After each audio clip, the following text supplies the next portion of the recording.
ஒரு பெரிய பணக்காரர் இருந்தாராம். அவருடைய வீடு மிகவும் பெருசாம். அங்க நிறைய வேலை பார்க்கறவங்க எல்லாம் இருந்தாங்களாம்.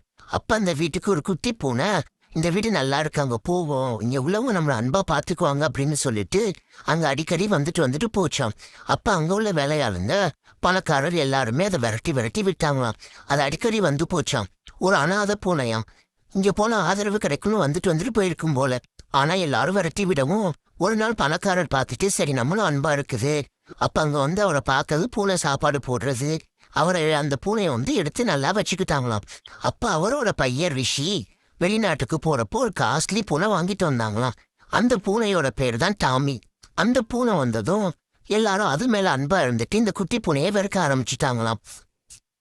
அப்ப இந்த வேதனைப்பட்ட பூனை, ஐயோ நம்மளால எல்லாருமே கண்டுக்க மாட்டாங்களே, காஸ்ட்லி பூனை மட்டும் கண்டுக்கிறாங்களேன்னு வருத்தப்பட்டு இருந்தபோது ஒரு நாள் பணக்காரர் நீ வேணான்னு சொல்லி வெளியிலே தூக்கி போட்டாராம். அது ரொம்ப வருத்தத்துல இருந்ததாம். அப்போ ஒரு நாள் ரிஷி அவங்க அப்பாவும் காஸ்ட்லி பூனையை கையில புடிச்சிட்டு ரோட்ல நடந்து போயிட்டு இருந்தப்போ வேகமா ஒரு வண்டி வந்திருந்ததாம். அப்ப அந்த காஸ்ட்லி பூனை கையில இருந்து தப்பிச்சிருச்சான், நம்ம மோதிடுவோமோ என்னமோன்னு. ஆனா அந்த ஏழ்மையான பூனை வந்து குறுக்க வந்து அவங்கள காப்பாத்திருச்சான். அதுல மோதி இறந்தும் போயிடுச்சான். 2 பேரோட உயிரை காப்பாத்திருச்சான். அப்பதான் அந்த பணக்காரர் உணர்ந்தாராம், எவ்வளவுதான் காஸ்ட்லியான பொருளா இருந்தாலும் நம்ம மேல உண்மையான அன்பு வச்ச பொருள் தான் நம்மளை காப்பாத்தும் அப்படின்னு உணர்ந்து 2 பேரும் ரொம்ப வருத்தப்பட்டாங்களாம்.